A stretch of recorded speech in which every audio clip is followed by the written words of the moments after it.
Back in my school days, I never really paid attention and ended up getting crushed by society's expectations.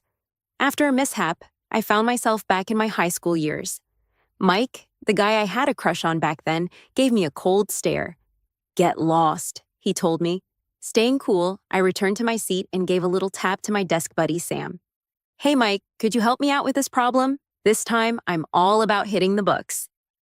Talk about awful timing for a second chance. Just landed an opportunity for an exchange program abroad, and suddenly, I'm back in high school where things were pretty bleak.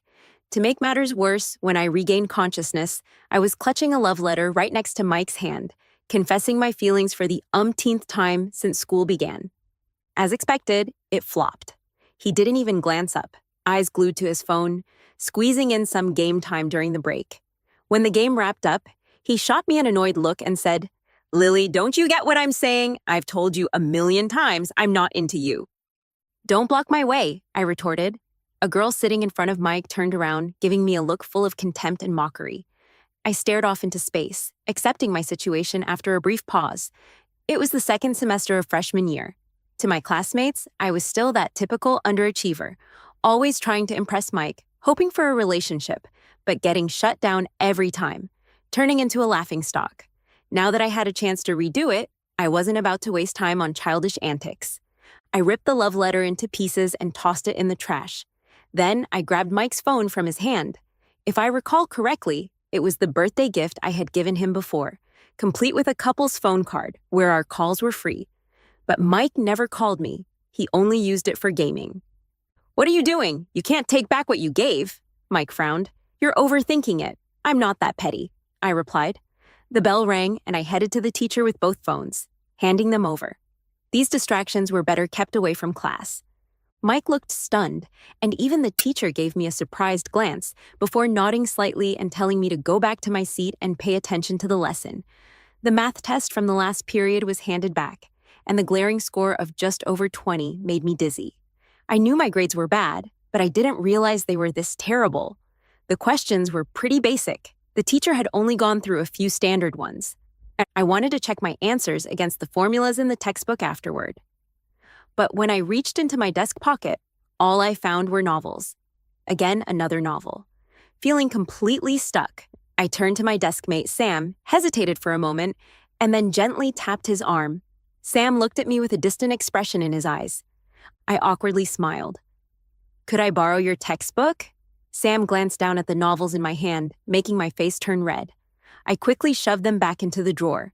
He didn't say much, just pulled out his textbook and handed it to me. His white sleeve made his hands look clean and neat. He didn't say a word, yet a wave of shame and embarrassment washed over me. The memories before my rebirth weren't erased. They remained etched in my mind. I once didn't take anything seriously and faced the consequences because of it. After failing the college entrance exam, I ended up at an average vocational school and still didn't put in much effort. I couldn't secure a good job after graduation. Years passed, and when the economy took a hit, one store after another where I worked shut down. Eventually, I had no choice but to dive into the delivery grind. I envied those white-collar workers entering fancy office buildings while I was out battling the elements. It was during one of these deliveries that I bumped into Sam. On a chilly winter night, I was delivering a late-night snack to a securities firm. The cold air was silent, yet the towering buildings stayed lit up with lights here and there. Rubbing my hands together while walking back and forth, I craned my neck to peek inside the building. After a while, someone finally came downstairs, and both of us froze when we recognized each other. Though we rarely talked as desk mates, after graduation, I followed Sam's life on social media. He was amazing, a legend from high school. He got into a top university, went abroad for further studies, and became a high-ranking executive at an investment bank. His journey was unreal. We were literally from two different worlds, and now the gap felt like an abyss. I didn't dare make small talk, just handed over the food and turned to leave. "Is that you, Lily?" Sam called out before I could escape. Eyeing the empty delivery box on my scooter, he asked, "It's not safe for a girl to be out this late. Want me to give you a ride? Earnings for late-night deliveries are a bit higher than usual." I often ran these late-night routes, but it was the first time someone showed concern for my safety. My nose tingled. Forcing a smile, I quickly shook my head and sped off on my scooter. As the streetlights blurred past, now only bare branches reflected on my face, I got a close-up view of the world's disparities. Those who once sat beside me were now separated by an insurmountable gap. But I comforted myself. As long as I stayed out of their sight, no one would know how badly I was doing. Unfortunately, life doesn't always go as planned. Even though I declined the high school reunion, I still ran into them. In the dead of winter, during the first snowfall, I got an order to deliver a birthday cake to a hotel room. The hotel manager kept calling, hurrying me along. The more urgent it got, the higher the chance of an accident. I slipped while turning a corner, landing hard in the snow, covered in dirt and water. I didn't bother cleaning up. Immediately checked the cake. Luckily, the packaging was sturdy. It wasn't too damaged. Apologizing profusely to the hotel manager, I followed him to compensate the guests financially. When the door opened, I froze in shock. The birthday person wasn't anyone else. It was Mike, the guy I had pursued for 3 years in high school. Back then, he wouldn't even glance my way. Yet, he recognized me instantly. His mocking look was just like before. Pointing at me, he laughed out loud to the other classmates. "Hey, isn't this Lily from our class?" A dozen pairs of eyes fixed on me. I was too embarrassed to look up, my cheeks burning. Mike scanned me from head to toe, then said sarcastically, "Were you thinking of my birthday and took this order on purpose? Too bad, we've got no seats left in here."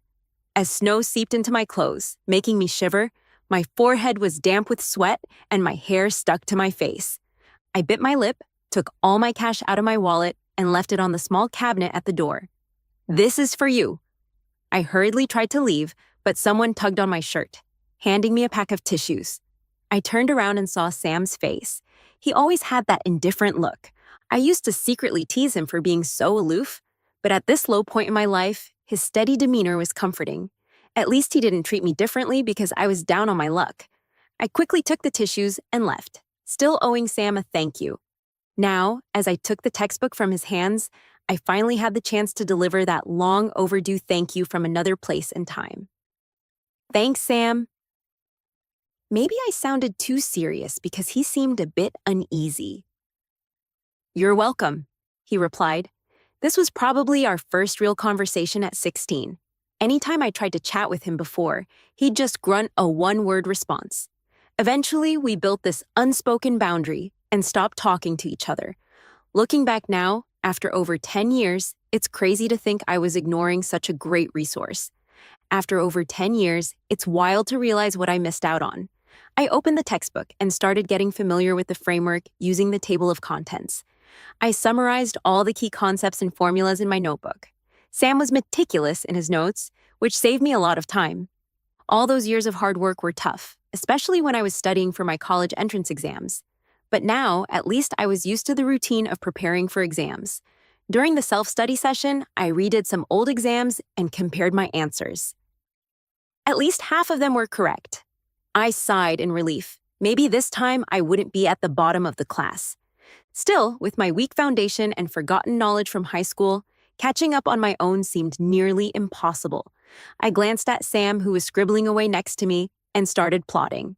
When the last class bell rang in the afternoon, we had an hour before evening study to grab dinner. As the students rushed out, I grabbed Sam's sleeve as he was about to leave. "Sam, do you eat fast?" I asked. He was puzzled for a moment, looking at my hand gripping his sleeve before looking back at me. "Why?" I pushed the exam paper towards him and asked if he could help me with a few questions. Was it just my imagination, or did Sam look a bit surprised? "Are you serious?" he asked. I nodded enthusiastically. After a few seconds, his calm expression returned. He brushed my hand aside and said, "I can eat fast." And he kept his word. I had barely taken a few bites of my cookie and organized the questions I wanted to ask when he came back. His speed was lightning fast. No wonder he always topped the class. The sunset streamed through the window, and the spring breeze carried the scent of peach blossoms. Sam patiently explained the problems to me, filling the scratch paper with neat handwriting. As I focused on listening, his explanations and the faint scent of mint from him began to merge in my mind. Back in high school, nobody could beat me when it came to thick skin. I persistently chased after Mike for 3 years, despite his harsh words. So, if I wanted to recruit Sam as my personal tutor, there was no way he'd turn me down. After a week of asking questions, Sam had grown accustomed to tutoring me during dinner. Every time he came back, he'd bring me something, like a milk carton or a cup of porridge. "Don't skip meals, it's not good for your health," he'd say. It was the only off-topic comment he ever made. I pushed a straw into the porridge and smiled. His personality never changed, cold on the outside, but incredibly thoughtful. He deserved a great life. As days went by, I seized every moment to make up for the studies I'd neglected. I had totally put my silly crush aside. But while I avoided trouble, trouble found me. The last person I expected to give me grief was Bella, the girl sitting in front of my desk. Not Mike. I didn't know what grudge Bella held against me. She was a straight A student, whereas I was a slacker, but she'd always secretly laugh at me when Mike turned me down. Even when I tripped and fell delivering cakes to a hotel, she laughed the loudest. I never understood why she had it out for me. Until now. Bella leaned on the desk, her fancy watch reflecting in the sunset. She glanced at the physics questions I was holding and scoffed. "Lily, what's this game you're playing? Moving on to Sam now? How's that any of your business?" I didn't want to deal with her, so I kept correcting my wrong answers. But she wouldn't let up and snatched the pen from my hand. "Who are you kidding? Everyone knows what you're like." Jumping from guy to guy, afraid someone might call you on it? Her voice wasn't quiet, and the students who stayed behind turned to watch. I had to set things straight. "We're just studying together, nothing else. Please stop spreading rumors and ruining reputations." Am I lying? You're the one throwing yourself at every guy? What else can you do? Honestly, dealing with rude comments like that from teenage girls was exhausting. I took a deep breath, met her gaze, and asked, "Bella, do you have a crush on Sam?" Her face went pale.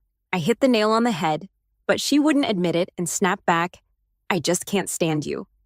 "What's that got to do with Sam?"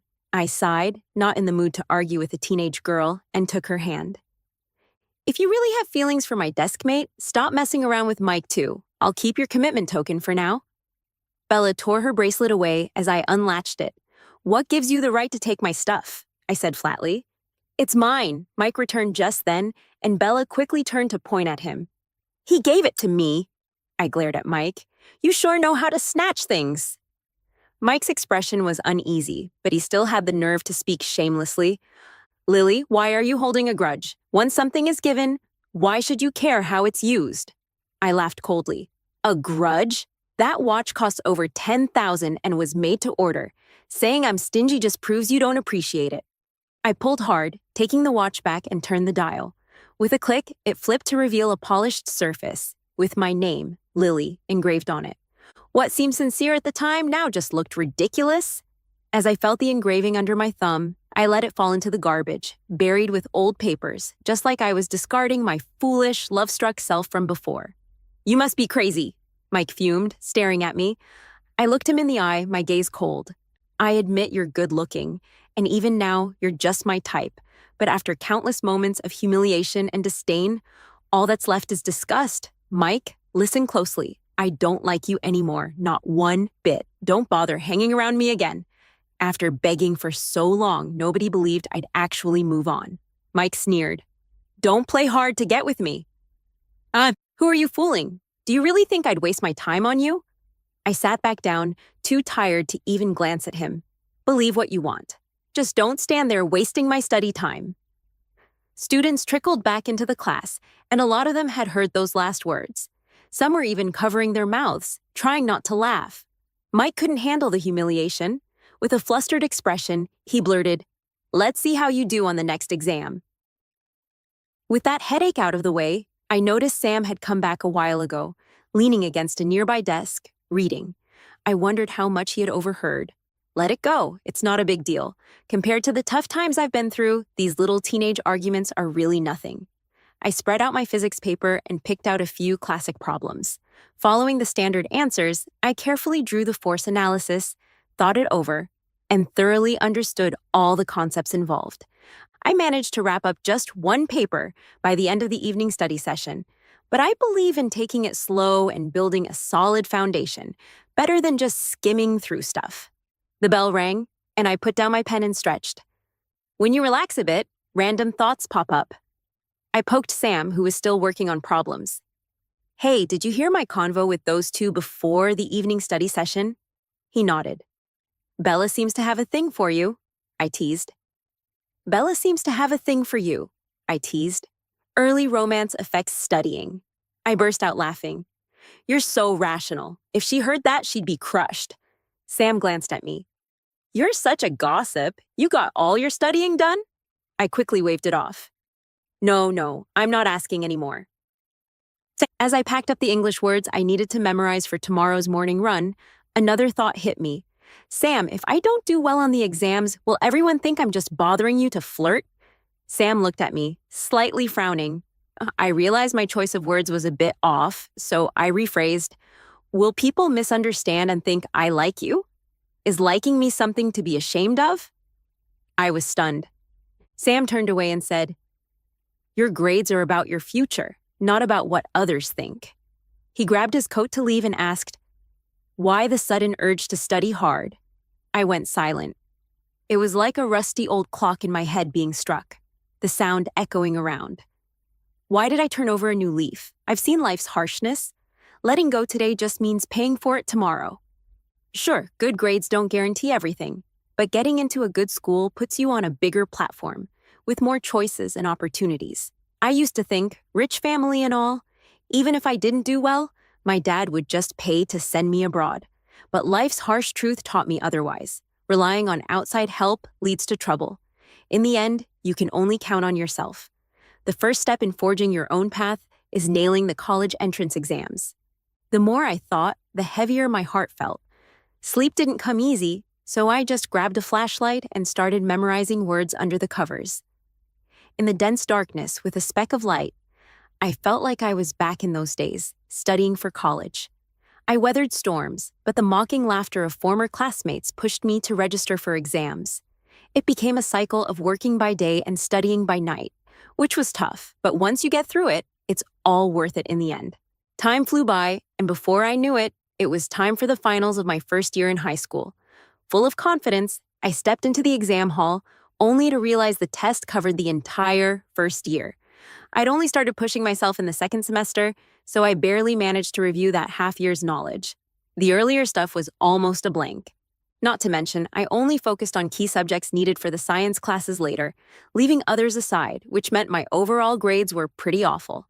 On the last day before break, scores were handed out, and I heard two mocking voices, as expected. Mike couldn't even wait until break to rush over and tease into my ear, I thought you were so smart.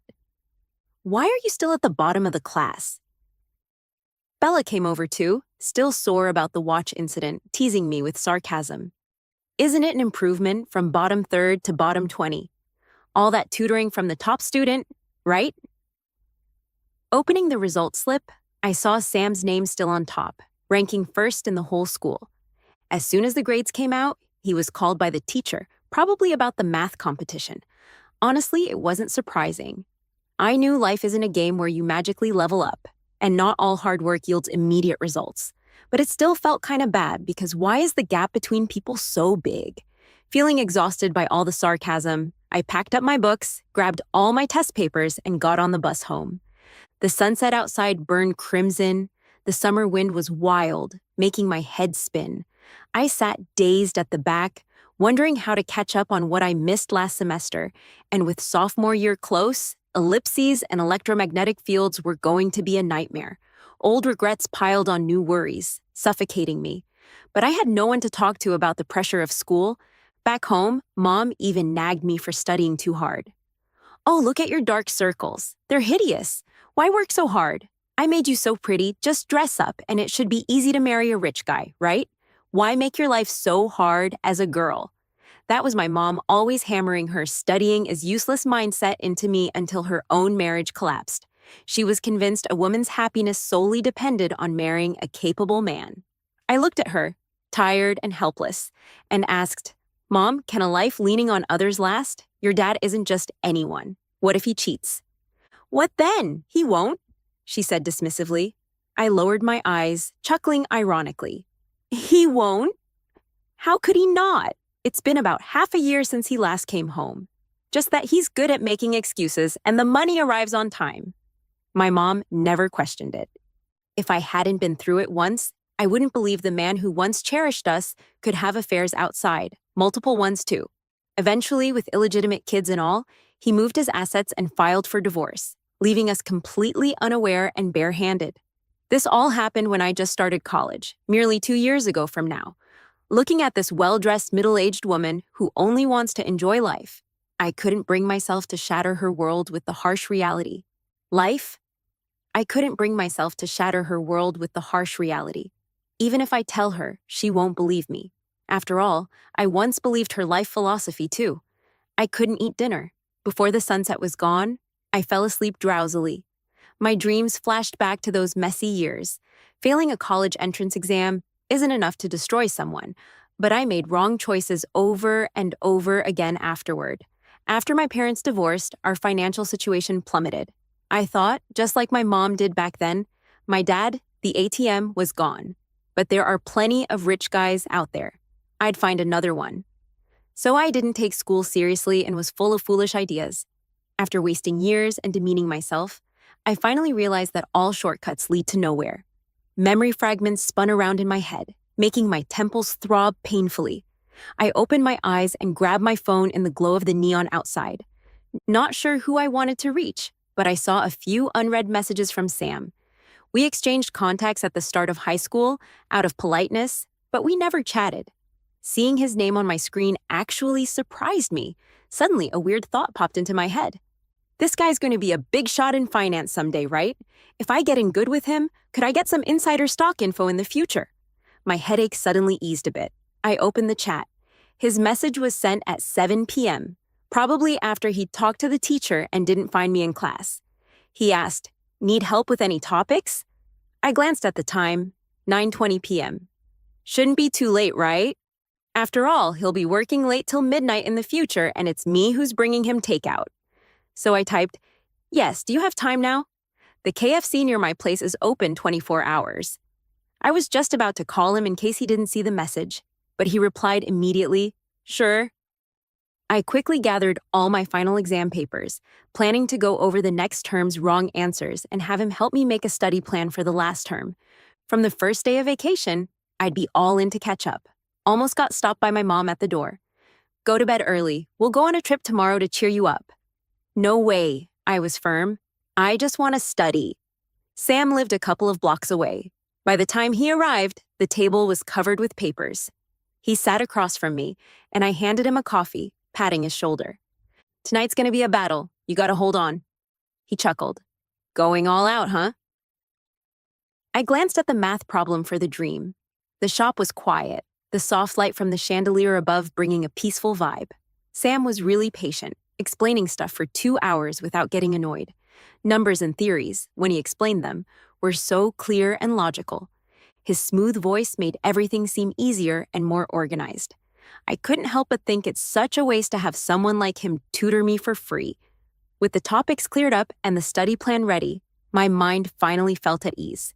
Bad grades aren't the worst, mistakes aren't the worst, but having no clear direction and plan is. As I packed my note-filled papers, I thought about today's events and asked, "Sam, did the teacher ask you to prep early for that math competition? If I remember right, winning a gold could get you into Harvard?" Sam nodded, not looking too relaxed. "Just give it a shot. It's not easy. But I'm sure you'll make it." He raised an eyebrow. "You think so?" I put my papers in my bag and winked at him.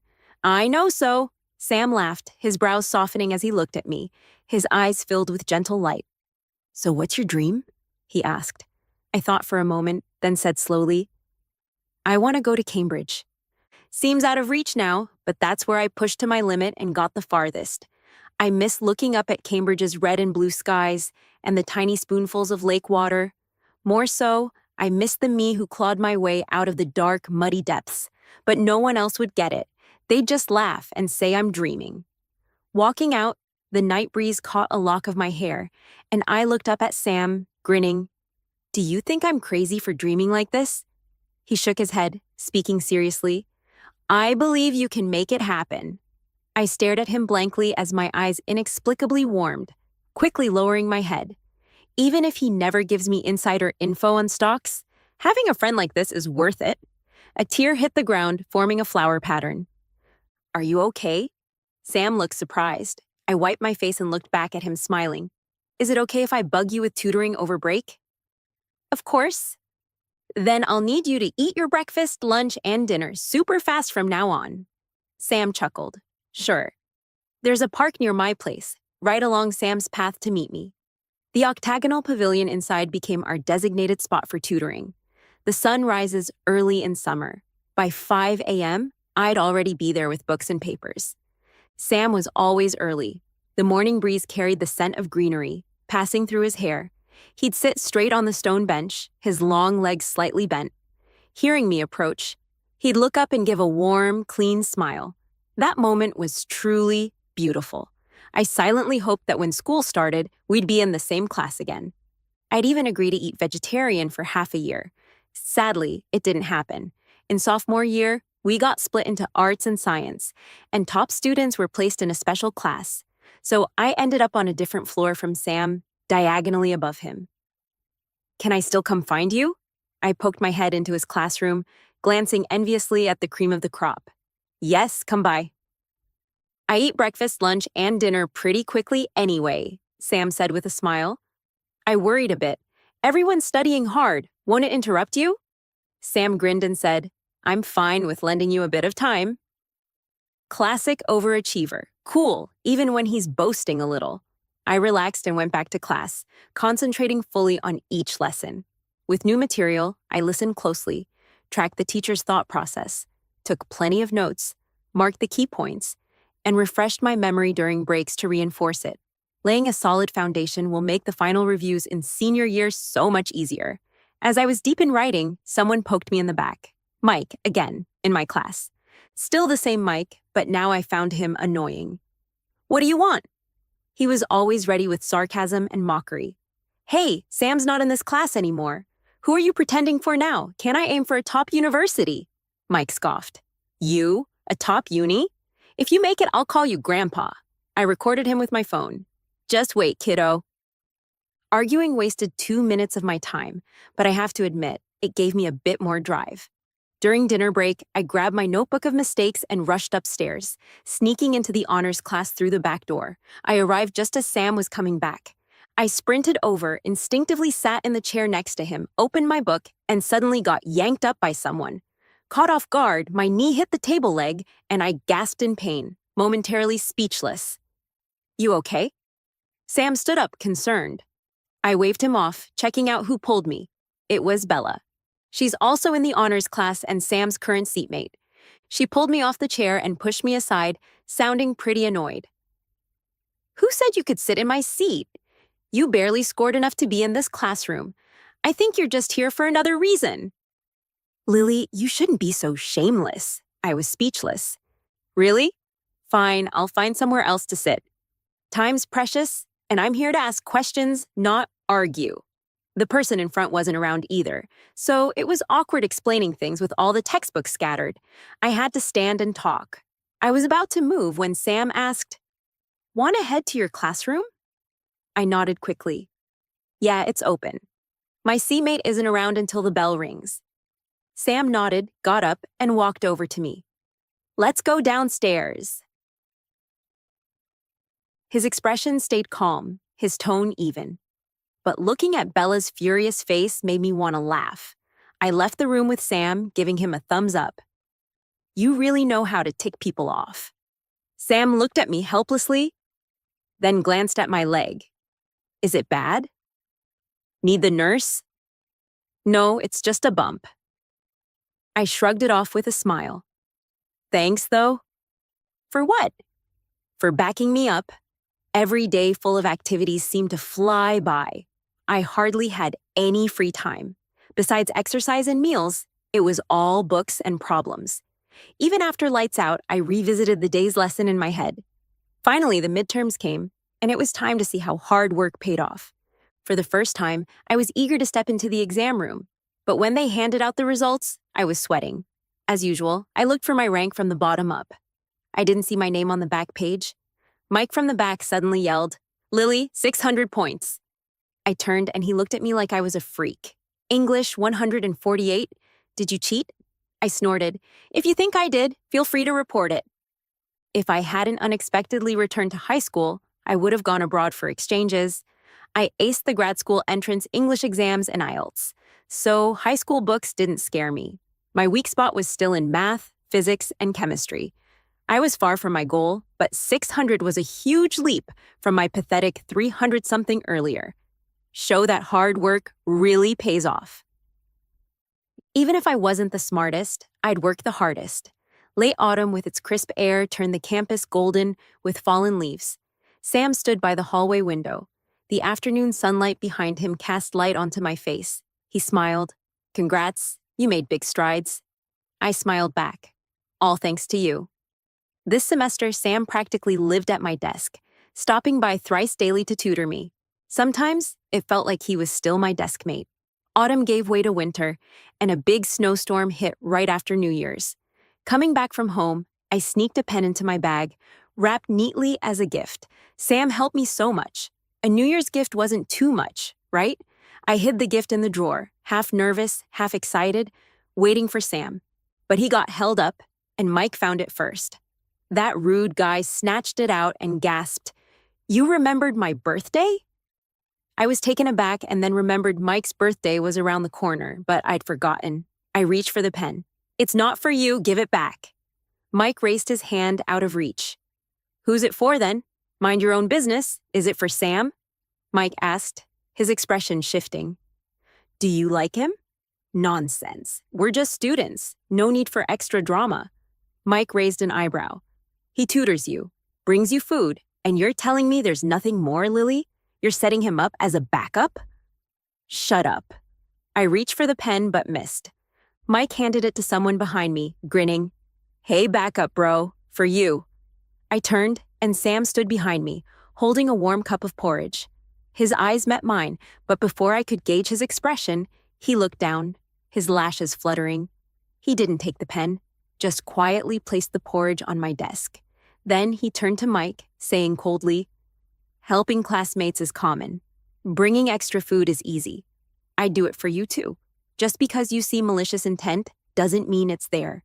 Maybe it's your own dirty thoughts clouding your judgment." A few words, straight to the point, and Mike froze, his face turning red with anger. Sam didn't bother speaking further and left. For the next few days, he didn't come by. My post-dinner time was suddenly free. As I stuck to my normal routine, I couldn't shake the emptiness I felt. Habits can be terrifying, and so can dependency. The finals were right around the corner. I had practically worn out the physics and chemistry books, and my score surged to 640. After getting the results, I realized a big chunk of credit went to Sam. I should really thank him. Before the evening study session, I hesitantly walked upstairs, peeking into the honors class. Sam's window seat had Bella next to him, discussing the last big physics problem. I watched quietly for a while. The winter wind blew hard, sneaking in through the window gaps. Sam closed the window and turned, catching my eye. Realizing it wasn't right to spy, I smiled at him and quickly left. 2 days later, winter break began. Dad finally came home. Mom showed off my grade report. Both pretty happy. But I wasn't. I didn't know how to deal with a deceitful dad or wake a naive mom from her sleepwalking. In my room, I pulled out my homework. Beneath the worksheets lay the pen I still hadn't given him. The sleek box glimmered under the chandelier's light. I shut my eyes, pulled out my phone, and messaged Sam, "Have you seen the octagonal pavilion in winter?" I regretted it immediately after sending. What a cheesy line. Before I could retract it, Sam replied, "Nope, wanna go see?" Phew, he got the hint. I grabbed my coat and quietly stepped out. Snow started up again at dusk. Sam, always early, stood by the pavilion in a black coat as snowflakes dusted his hair and shoulders. I dashed up the steps toward him and stopped short, suddenly unsure of what to say. He spoke first. "You did well on your test. You've improved a lot." I scratched my head, feeling awkward. "It's all thanks to your help." I rummaged through my bag, pulling out a gift box with a pen, and offered it to him. "Please take this as a thank you for the year." For some reason, Sam's expression turned cold. With a flat tone, he said, "No need. I would help any classmate."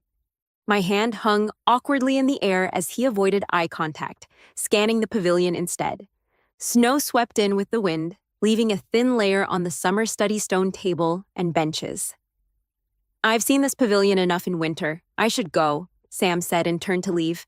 I hurried after him but stepped on an icy patch, slipped, and fell. Covered in snow and mud, I somehow kept the gift box safe in my arms. "You all right?" Sam came back quickly and helped me up. I was so dazed from the fall that I couldn't speak for a moment. He reached into his coat, pulled out a pack of tissues, and handed one to me. "Wipe yourself off." My bangs were wet with snow, blocking my vision. As I stared at the tissue in his hand, I felt a wave of dizziness. "Thanks." I wiped the snow off my face, but it made things wetter, and tears started rolling uncontrollably. "Sam," I choked out, "why am I so far behind you?" He looked startled, unsure what to do. "You're doing really well." I knew I had improved tremendously compared to before, but when it came to my goal, I was still way off by dozens of points. When I saw Bella and Sam discussing ways to solve problems more efficiently from the outside, it hit me. Others could delve into debates with him, but I was only listening. That's the gap. I was giving it my all. So why was I still so far from you? So far from Cambridge University? I crouched down, burying my head in my arms, and wept. I was genuinely terrified that if I tried again, I'd still fail, and my family would still fall apart. I knew it all but felt powerless. Sam went quiet, crouching beside me. He took the gift box from my hands, pulled out the pen, and tore a page from a notepad in his pocket. I heard the pen scratching against the paper, and when I looked up, he held out a page with neat handwriting, "Persistence is victory." Clicking the pen shut, Sam spoke gently, "Even a small pawn's efforts won't go to waste. Lily, trust in the power of time." I treasured that note and looked at it whenever I felt exhausted from studying. Sam got busy with math competition training and couldn't help me as often. I mustered up the courage to ask for help from my teachers, thinking they'd find me dumb, but they didn't. I had imagined them way scarier than they were. They were actually really kind. In the final year of high school, we reviewed everything from the first year. Taking that opportunity, I focused on my weakest subjects, constantly solving problems and memorizing and summarizing.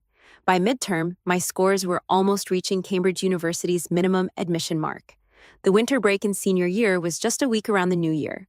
I excitedly went home with my fresh report card. Even when I was at the bottom of the class, Mom was never upset, but now, with me first in class, her smile seemed forced. Something happened? A bad feeling crept in. Mom shook her head, but she couldn't hide anything. Tears fell as she cried. "Your dad wants a divorce. He's marrying the woman who had his son." I was somewhat prepared, but facing it, my mind went blank for a moment. I hugged my distraught mom, gently patting her back, and waited for her to calm down. "What does the divorce agreement say? How's he planning to split the assets?" Between sobs, Mom said, "Your dad says he has no money. The property's mortgaged, and the business has debts. He doesn't want to drag us into this, so he's taking it all on himself." I couldn't help but let out a bitter laugh. "He's taking it all on himself!" I couldn't help but let out a bitter laugh. His excuses sounded noble, but my mom didn't understand. That didn't mean I didn't. My hard-earned law degree wasn't for nothing. "Mom, if Dad can cheat, then his words can't be trusted. We should hire a lawyer ASAP, freeze his assets, and let the court investigate. If things are as he says, we'll sign. But if he's hiding assets, we must retrieve them. We can't let others benefit." Mom and Dad were childhood sweethearts. She supported him through tough times. The house, the car, the business, they built it all together after marrying. Time can be cruel. Even the deepest love can end in bitter distance. If love can't hold us together, then it's down to money. My dad bought his mistress not just one house, but even gave coffee shops and tea shops away. Assets acquired during marriage belong to both partners equally. If one disposes of shared assets without consent, it's invalid, and the other can claim them back. I looked Mom in the eyes. "Mom, file for divorce. We need to protect our rights. It's our due." Mom was both sad and scared. I don't know how I'll face it with you," I said, holding her hand. "We only have ourselves to rely on now."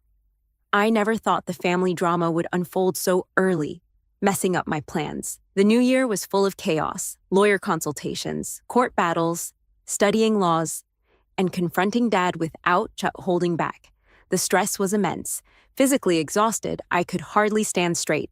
Late at night, under the lamplight, I recited formulas over and over, forcing myself to solve problems until I passed out at the desk. In my dreams, I was delivering food on an electric bike, climbing stairs with bags, out of breath, asking for 5-star reviews. After work, I dragged myself, legs heavy as sandbags, back to our rented small room, staying up all night to study.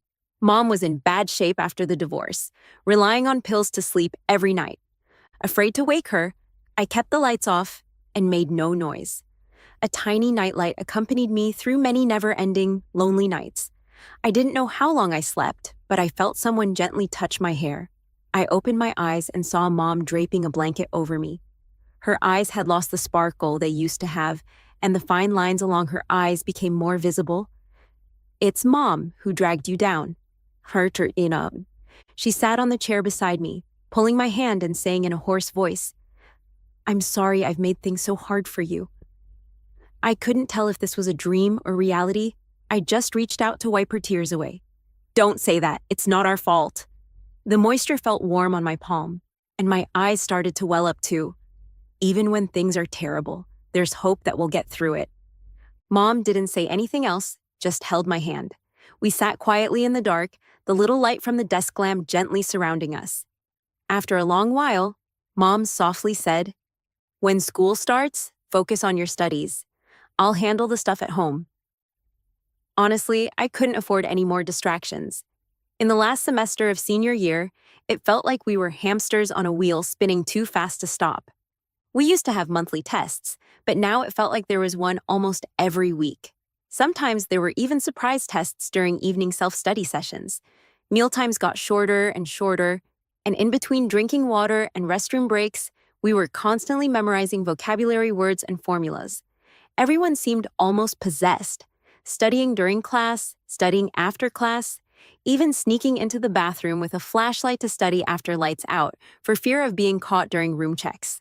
Public activity classes were all canceled, and the once chatty students were now seriously reviewing during self-study periods. The countdown on the back blackboard ticked down relentlessly, and we'd shouted at the flagpole during the 100-day oath rally. Everyone was running on adrenaline, pushing themselves to exhaustion, growing numb, and somewhat insane.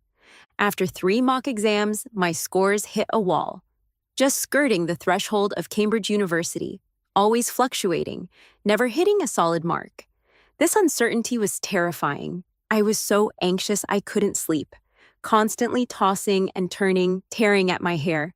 When Sam came to see me, he was nearly shocked. "You look awful," he said.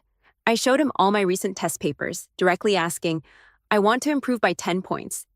Do you have any tips?" Sam had won an award after joining the National Math Competition training team, and he was already on the Harvard University acceptance list. Since he didn't need to worry about the college entrance exam, I felt free to squeeze him for help. After carefully going through my mistakes, Sam concluded, "Your fundamentals are strong, but not flexible enough.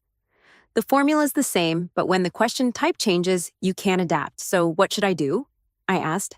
"Practice," Sam said, handing the papers back to me. Stop repeating familiar question types. Instead, tackle the ones you're not used to. Analyze the train of thought and entry points closely. Face each unique question, slowly breaking mental barriers. I felt uneasy. There are only a few days left. "As long as you start, it's better than sitting idly," Sam said with a smile. "Day by day, step by step, you won't regret the effort." The soft sunlight and swaying shadows of the trees made everything seem brighter. Suddenly, I felt a surge of motivation. The divorce case between my parents finally concluded before summer came. Mom got the property she deserved. Dad, being in the wrong, was ordered by the court to pay some compensation. We got to keep the house, sparing me from having to move again before the college entrance exam. Mom was exhausted from the legal battle, and her sadness over Dad's infidelity seemed to have washed away. After winning that fight, she felt like she could do anything. She pooled the compensation money with her stylish friends and opened a beauty salon, becoming her own boss. Life finally got back on track. All I had to do was focus on preparing for the college entrance exam. For 2.5 years, I hadn't relaxed for even a moment. I was stretched so tight I was near the breaking point.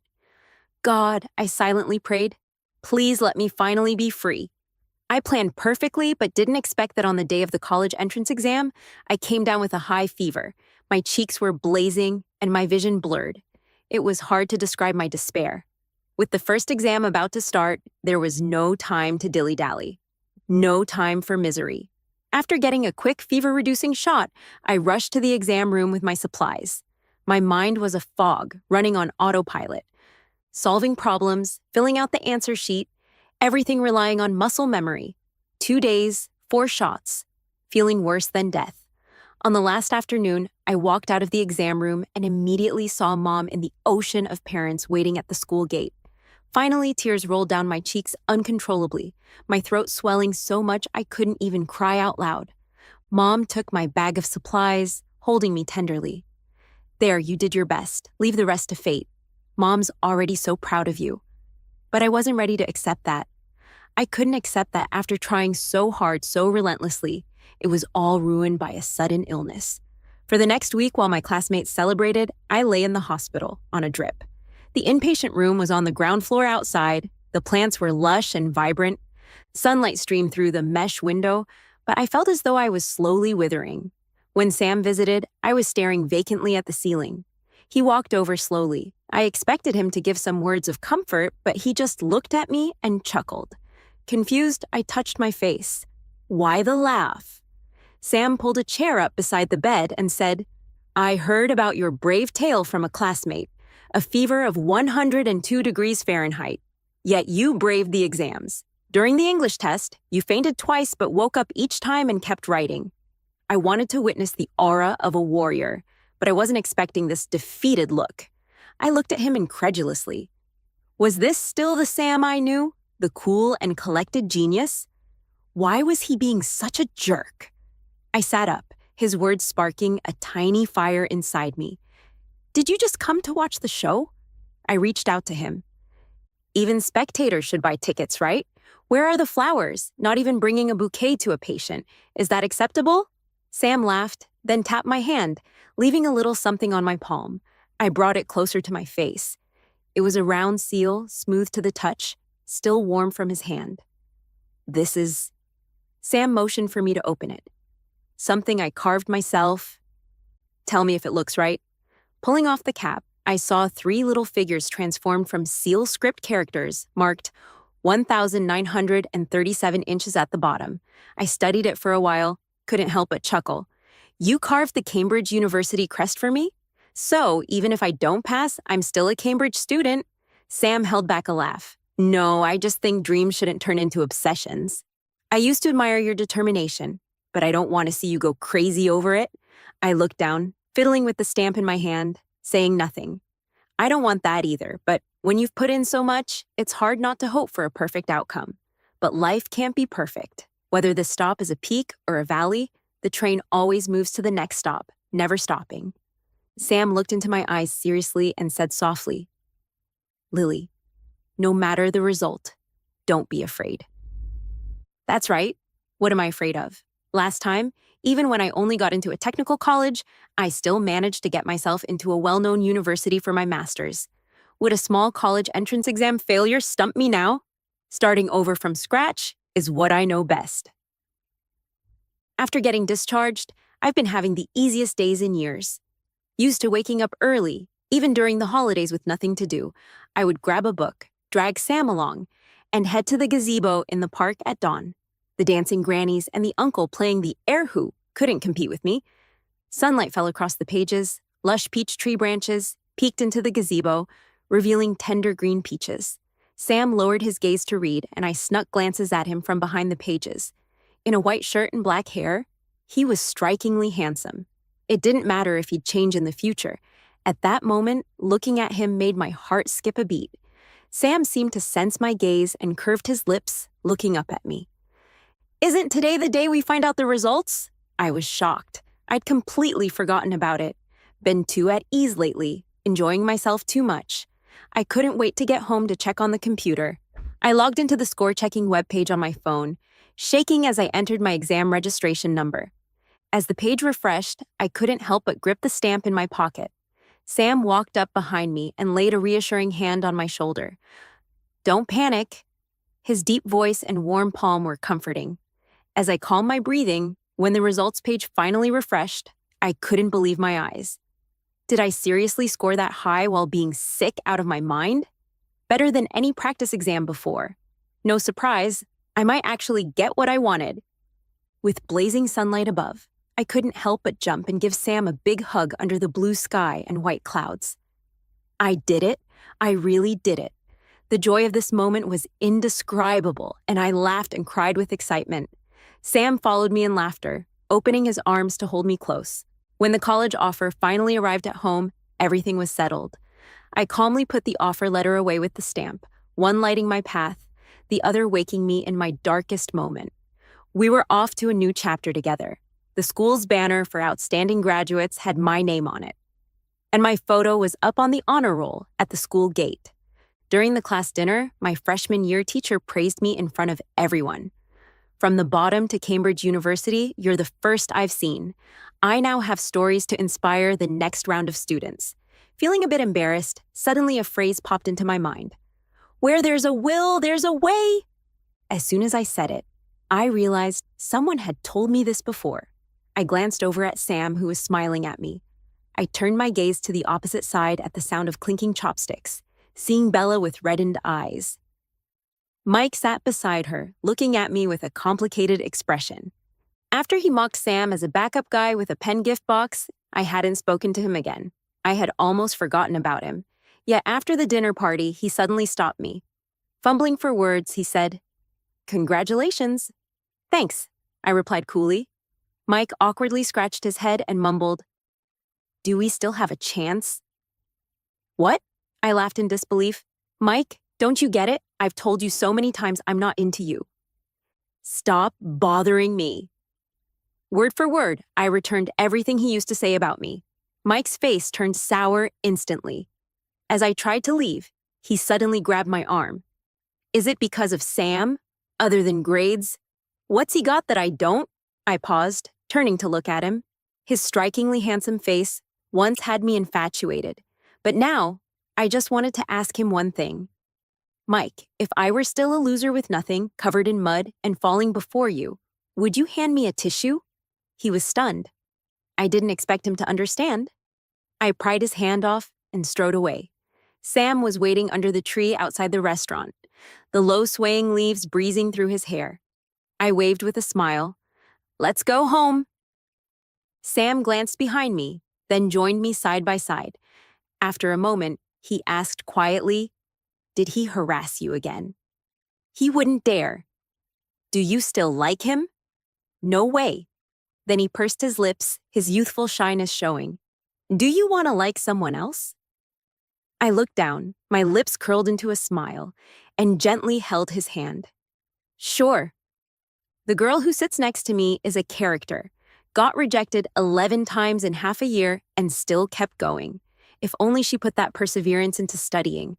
But lately, she seems to have found her way back. When Lily asked to borrow my textbook, it was the first time I really took a good look at her face. So strange, it feels like I've known her forever, maybe in a dream. She even delivered food to me once. What did I order? Seemed like it was a bowl of beef noodles. That dream stretched long until years later I met her again. She suddenly turned into my work partner, in charge of legal affairs, still a workaholic. After a whole day of meetings, I grabbed my jacket ready to go for dinner, but she stopped me. She had a beautiful, doll-like face looking up to smile at me. "Sam, do you eat fast?" I couldn't remember how I replied in the dream, but looking at the exam paper she handed over in her hopeful expression, the answer suddenly came to me. "I can be quick." No, I'm really old. Can't keep up with the brain games of young underclassmen. "Sam, if people could be reborn, when would you want to go back to?" I secretly rolled my eyes. Kids from the physics department really are lost in their studies of space-time relativity. Kids from the physics department really are lost in their studies of space-time relativity. How could people be reborn? What's past is gone. Any regrets, you just have to move on. Besides, after clawing my way from a delivery person to a famous university, do I really want to go through it all again? An underclassman blinked.